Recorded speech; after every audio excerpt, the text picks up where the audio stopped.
We need to stop making our default book about exploitation of women's bodies and the commodification of women's bodies The Handmaid's Tale. So let's talk about it.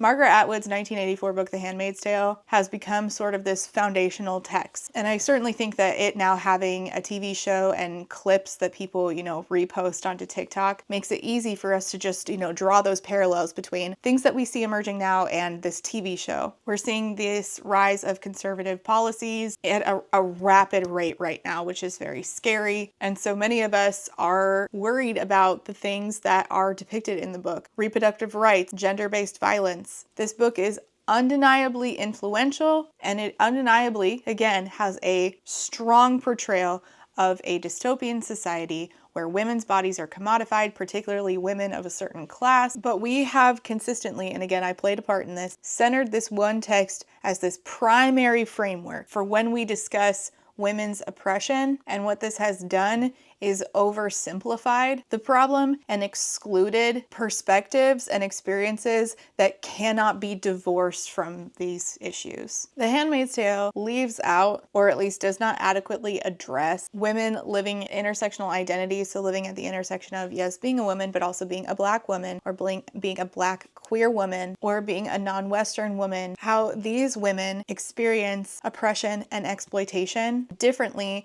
due to those intersectional identities. So it doesn't really give you the full scope of the conversation to just say women, but then focus on white women. Using fiction to help us contextualize and understand what is happening in the United States is a great idea, but we need an inclusive analysis of the conversation on bodily autonomy, and that requires us to stop centering The Handmaid's Tale as the primary work in this conversation. And if we're gonna talk about this using fiction, which we should, use a diverse range of literary works that centers those intersectional perspectives. So let's say your book club is currently like, hey, let's read a book that reflects what we're seeing in real life. I'm here today to help you hopefully find a different book for your book club. I actually run my own book club, and some information about my book club can be found by checking out my website, which was made with today's sponsor, which is Squarespace. Squarespace is an all-in-one website building platform that makes it incredibly easy to have a professional, visually stunning website of your own for you to engage with your audience, talk about yourself, and even sell anything, whether that's your time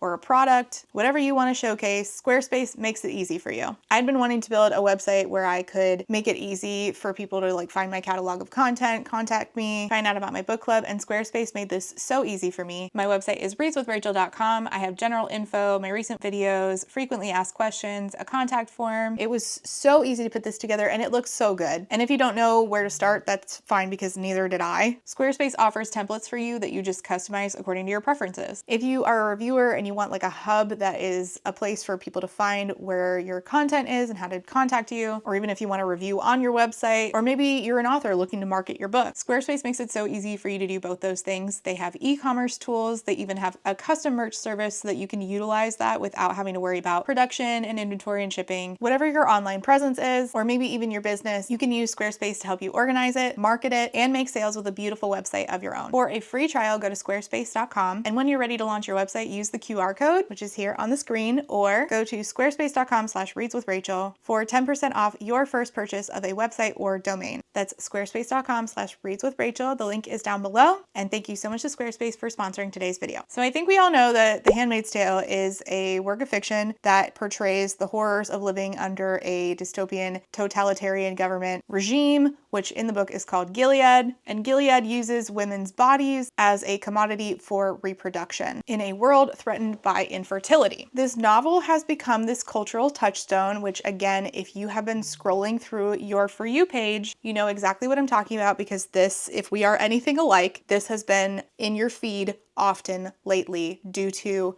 the circumstances in the United States. So this is going to be coming up in discussions because we're having this cultural moment where we're talking incessantly, understandably, about gender politics and reproductive rights. The problem is that this book homogenizes the category of women. They are predominantly white, they are able-bodied, and most of them are middle class. So this book ends up being sort of disconnected from how other people also experiencing womanhood are experiencing womanhood. And I think that we have enough people trying to narrow down the category of what is a woman. So then when we don't in our fiction advocating for women, advocate for all women, we only seek to exacerbate that problem. And so the conversation becomes limited and fails to acknowledge the multifacetedness of this problem, because the experiences that I will experience as a white woman are not the same experiences that a non-white woman will face. Also, I got a comment recently, just like as an aside, I got a comment recently where it was in a video where I had been talking about an author who might have said something that was transphobic, and they were like, well, trans women are women, but they experience womanhood differently, and therefore it's complicated, as if it's less than, is how the comment came off. Experiencing womanhood differently than cis woman does not make you less of a woman. You are still in the category of woman, and like, if we allow trans women to be treated like that, then eventually the category of what is a woman is going to be so small, it might not include you, because we leave out trans women, and then we're in sports starting to see that if you don't look woman enough, even if you are cisgender and biologically female, you cannot be treated as a woman. You don't get womanhood status if you don't look woman enough. I should have mentioned this in the video, but you will see that athletes who are assigned female at birth, who identify as cisgender, women, predominantly the ones who are facing scrutiny and are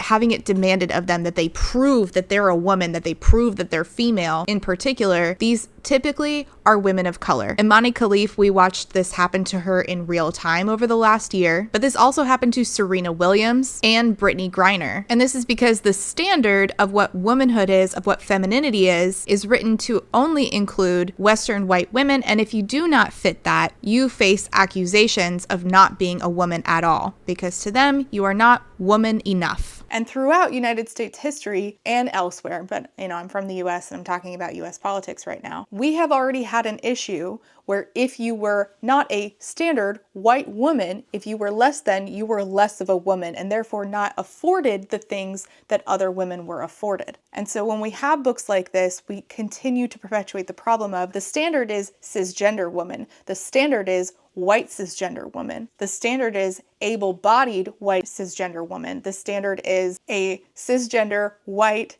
able-bodied woman who also is not living in any of the lower classes. When you make womanhood a singular thing, whether you are, I think, accidentally doing that in the case of The Handmaid's Tale, or whether you're doing that intentionally like the right wing is, we are still perpetuating the problem. So let's not do that, since if you're watching this, I assume you don't agree with that. So I'm going to tell you about 4 books, because I just thought of one while I was reading my own notes. 3 of them are about the commodification of women's bodies in particular. I have talked about all of these before, but let's do it again. 2 of these books have parallels, so I'm going to be sort of doing like an examination of them, because one is fiction and one is nonfiction. So the first book I want to bring up is Lakewood by Megan Giddings. This was Megan Giddings' debut novel. It's a horror psychological thriller elements that said it would appeal to Alyssa Cole's When No One Is Watching, which I loved, so I picked this up and I loved it. Our main character is Lena, and she is a college student who is leaving college, taking a break from college to take care of her mother after her grandmother has died. Now Lena is sort of like in charge of her mom, in charge of keeping them afloat, and her mom deals with some mental health and physiological conditions. So Lena gets a letter inviting her to be part of a medical study that says it pays very well. And though it's odd to her that she didn't sign up for such a thing and yet is,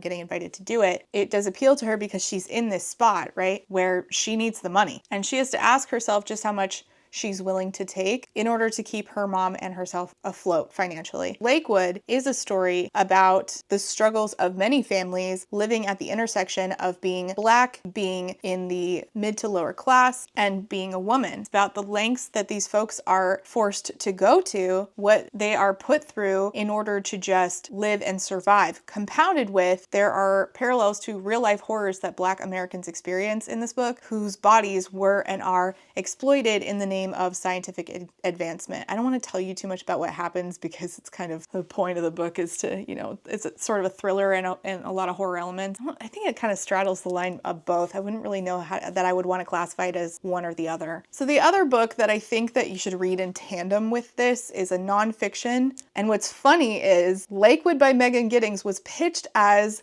This book meets The Handmaid's Tale, because every book about commodification of bodies gets pitched as The Handmaid's Tale, because The Handmaid's Tale is like the text that we think of, and I'm hoping that we can stop doing that. And that book is The Immortal Life of Henrietta Lacks, which is a true story of a woman named Henrietta Lacks. Henrietta Lacks is a woman you might not have heard of, but she changed the world. And it was completely because her body got commodified without her consent. This is the story of what happened to Henrietta, what happened to her family, and the effects of what happened to her had on her family who found out what happened to her after the fact. It is equal parts a biography about Henrietta Lacks and the intersect of race, class, and gender within the scope of ethics in medicine and medical research. So Henrietta Lacks was a Black woman who lived in the United States, and she ended up developing cancer. Her cancer was extremely aggressive and eventually killed her. At the Johns Hopkins Hospital, her cancerous cells were taken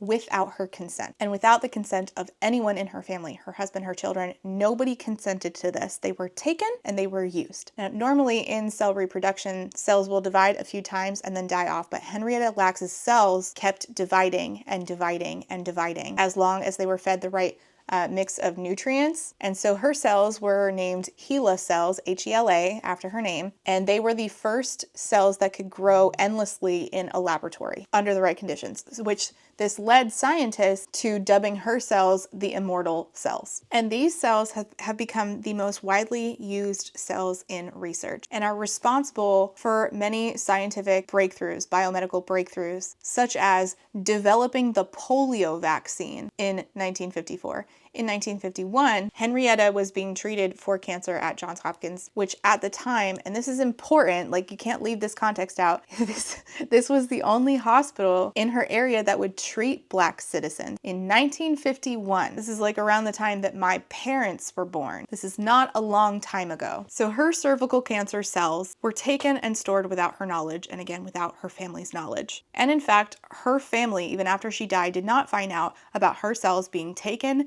and used for biomedical breakthroughs and becoming the first line of immortal cells until 1975, which is over 20 years after her death. And the cells of Henrietta have improved scientific advancement. They have been invaluable for research, and companies have made a huge profit off of the back of this woman. They have gained financially from using something that came from her. They could not have done it without her, and she did not know, and her family did not know. And her family has never been compensated for this. And for a long time, researchers did not even know the name of the person that these cells came from, and sometimes her name was there, but it was listed incorrectly, like Helen Lane, despite her being one of the most important people in history to have ever lived. Her name was almost erased from history because of the lack of caring about who she was. She was only valued for her body, or a piece of her body. And it is disgusting that her family has never been compensated, because tubes of Henrietta's cells to this day can sell for upwards of $160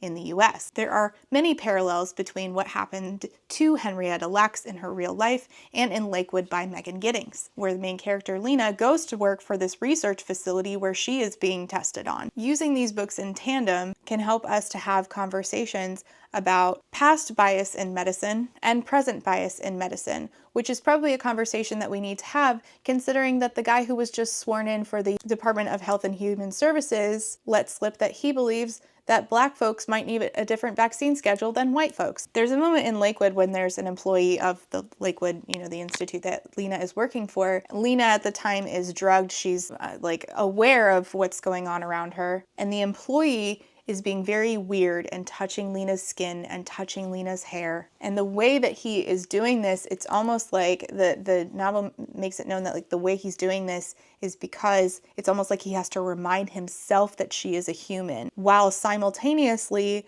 violating her bodily autonomy. Lena makes a comment during one of the experiments towards the end where she feels like they have been chipping away at her, which is, where the cover of the book comes from. And that chipping away it doesn't happen all at once. It's a process, right? And that's sort of what happened to Henrietta Lacks as well. The more that we do to these people and their bodies, the less of a person they feel like, and the less of a person that we see these people as, the more of a test subject that they become. And similarly, for a long time, no one even knew Henrietta's name, because just like pieces of her were chipped away literally, a piece of her was chipped away figuratively by erasing her name from her impact on history, until all that remained were her cells. Henrietta's daughter in the book talks about her interaction with the author, or rather, the author talks about her interactions with Henrietta's daughter, Deborah, and Deborah talks about how she was fearful of having more of her mother taken away from her when she had already lost her. She lost her, and then 20 years later finds out that her cells were stolen and used without consent, and then she finds out that medical records of her mother, they were taken and published without the family's consent, and they again chipped away at what was left of Henrietta, even to the point where her cells still exist and her medical records still exist, but her name, one of those last signs that she was even a person, is gone. Henrietta's daughter Deborah kept a lock of her mother's hair and a Bible, and was so scared to share the medical records that she still had in her possession. She was scared to even share them with the author, the biographer of this book, Rebecca Skloot, because she was so traumatized from having her mother chipped away and stripped away from her. She didn't want any more pieces of her mother stolen, which is heartbreaking. In Lakewood, there's also commentary on how in general, in the United States at least, Black communities, Black and brown communities, are seen as expendable. There were not only references to experimentation on people of color, but also references to events that predominantly affect Black communities in the United States, and the government fails to act. So think like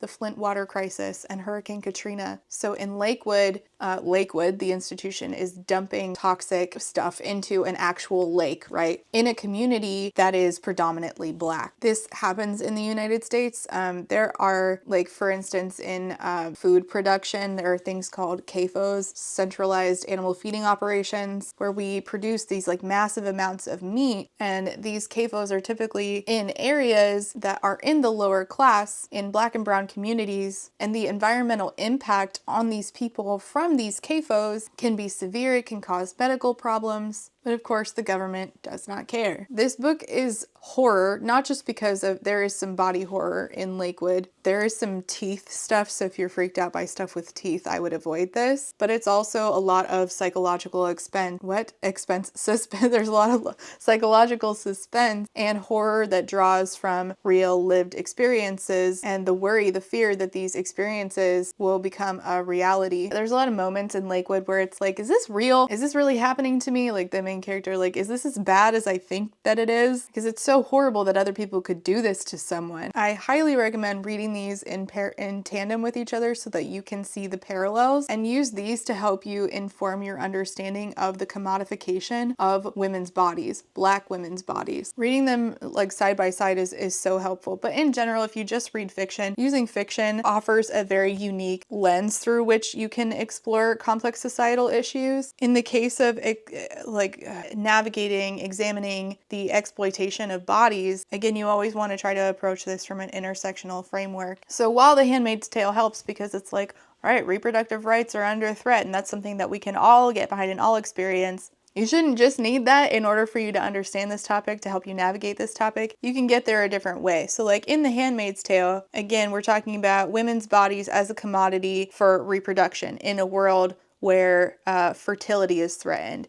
You can also look at this problem in a more intersectional way by just switching out infertility with something else. So for instance, did you guess I'm going to say The Marrow Thieves? So in The Marrow Thieves by Sherry Dimeline, I love this book so much. In The Marrow Thieves by Sherry Dimeline, you have a dystopian world where the problem faced by the world is the majority of people have lost the ability to dream. And the people who can still dream are native folks. So indigenous folks are being hunted down and then harvested for their bone marrow. This mostly happens off page. What you're experiencing is being on the run with people who are trying to get away from this. So their bodies are being commodified for their bone marrow to solve this problem for other people. But if you do need a book that talks about reproduction in particular, if you feel like you need that in order to navigate this conversation, then look no further than Future Home of the Living God by Louise Erdrich. Both works provide this very rich narrative that help you engage with the conversation of bodily exploitation through an intersectional lens, where you question the relationship between identity and power and survival in this dystopian world where we have this systemic violence upon particular bodies. So Sherry Dimley's The Marrow Thieves centers on the exploitation of all indigenous folks in this dystopian future where the government is harvesting their bone marrow so that they can achieve the ability to dream again, because people not being able to dream is making them lose their marbles. Now, this premise serves as a direct metaphor, right? So there's like something like a little bit magical about the whole dream bone marrow thing, right? So it's more of a metaphor for discussing the ongoing dispossession of indigenous people and the exploitation on them and their bodies in particular, because these indigenous folks are reduced to their biological worth. So that is also what happens to women, particularly white women, in The Handmaid's Tale. So if you need to discuss that, reducing people down to just their biological worth, you can easily do that conversation by reading The Marrow Thieves. You don't need The Handmaid's Tale to do that, because The Marrow Thieves very successfully discusses that, how personhood is discarded when you stop seeing somebody as a human being and start seeing them as an asset, or at least pieces of them as an asset, as a commodity. And this book does that while also critiquing colonialism, which The Handmaid's Tale does not. It talks about the systematic objectification and exploitation of indigenous folks. And it draws from, like The Handmaid's Tale, we all know Margaret Atwood, she drew from the real experiences. So does The Marrow Thieves, because The Marrow Thieves is rooted in the historical realities of indigenous women being forcibly sterilized. The Marrow Thieves really like focuses in on how race and being indigenous and being of a certain class intersect to shape this exploitation of these particular people. Future Home of the Living God, the narrative is, this book is so weird, but so good and so important in this conversation. The main character, Cedar, is pregnant, and fetuses are starting to revert back to like apes. So evolution is going backwards and pregnant people are getting rounded up. So a lot of this is, again, like Cedar being on the run and then being stolen and being imprisoned in a hospital. And all of this is there to examine, again, the exploitation of bodies. And also, this is also a great book to read in tandem with The Immortal Life of Henrietta Lacks. So Cedar's journey, much like in The Marrow Thieves and much like in Lakewood and much like what actually happened to Henrietta Lacks, discusses how indigenous folks are treated as specimens to be studied. So like that goes back to in Lakewood, how that employee at Lakewood was touching Lena's hair and face and having to remind himself that she was a human while she's being treated as a specimen. But that wasn't really for her, that was for his benefit. And how we convince ourselves, or at least us white folks have done historically, convinced ourselves that some bodies are not human bodies. They are specimens to be studied and dissected and controlled. But Cedar's experiences in Future Home of the Living God cannot be looked at without looking at who she is. She's an indigenous woman, and that is context that matters in what is happening to her, what is being done to her, and by whom. Future Home of the Living God, much like all of these books, really critiques how power structures continue to exploit the bodies of marginalized folks, particularly women, by controlling their societal roles and their bodies and their reproduction, and even down to their cells. And survival and resistance from these things, when you're enduring these things, are shaped by your multiple layers of identity. And their bodies become, in these cases of Future Home and Marrow Thieves, their bodies are also the means by which they resist and survive and reclaim power in these worlds that are determined to rob them of their agency. So by turning to books like these, we can explore this issue of bodily exploitation and robbing folks of their agency and of their humanity and chipping away at that, while also challenging the traditional framework that we usually look at that issue through, and instead explore that in an intersectional lens. Because these books offer complex portrayals of stripping away of the humanity of Black women and indigenous bodies in crisis, how they again talk about how race and gender and class intersect to shape these experiences. And this helps us as readers to rethink how systems of power control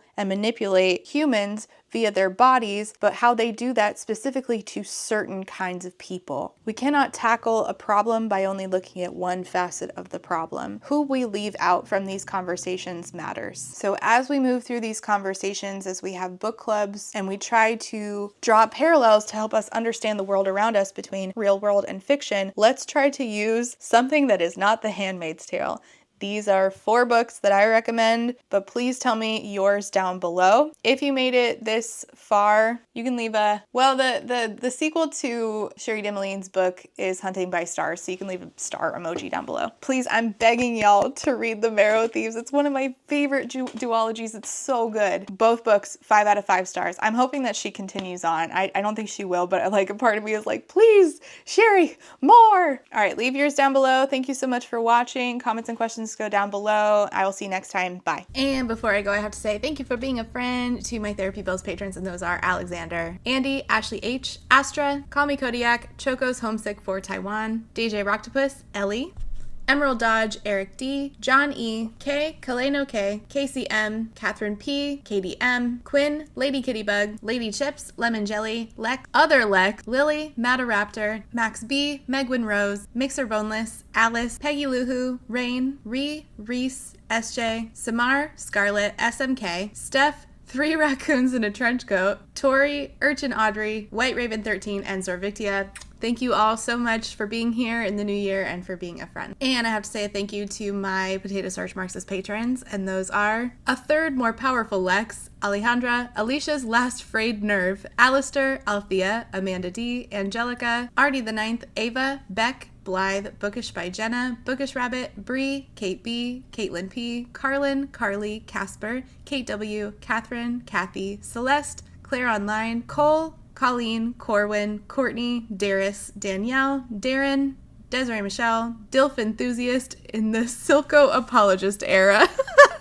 You know what? Yeah, I get it. I finally watched Arcane, so I get it now. Dorian, Dorothea is not like other girls. Dracoshan, Drive-By Thinker, Dirkelsberg, Ebby, Emily A, Emma, Aaron with 2 E's, Fiona, Gadarn, Halia Artisan, Hannah C, Harpy Kuro, Helen P, Hrising, JM Tennant, Jay is on Olympus, Jelly V, Jen Michelle, Genderqueer, Jenny G, Jill, Jojo Bookish, Juicy Wizard, Kai Brecker, Caitlin M, Catherine M, Katie L, Katrina, Kaylee, Kayala, Kendra, KMTB, Laughing Cat Dog, Laura is Angry, Lauren G, Lazarus Ray, Lindsay M, Lisa B, Lisa L, LP, Lou Siri, Lustful Octopus, Martin, Maddie, Madison, Man-Eating Plant, Megan, Malara, May, Mima Who, Morgan, Myth Lesbian, Never, Nicole G, Nicole R, Paige P, Paul, Penelope, Penny Chilling, Foxglove, Plague Carrier, Pandemonium, Queen Cereal, Rachel B, Reba, Rebecca R, Rhea, Ronnie, Rosie Thorns, Rowan, Sakuria, Saintbringer, Saki Alume, Sarah H, Sarah the Bear, Shamed, Shannon, Sheen Onion, Sean, Sophie, Stardust, T Delegati, Talia, That Nerdy Mystic, That One Cute Chick, This Is Not a Trap, Tiana, Too Thick to Work Today,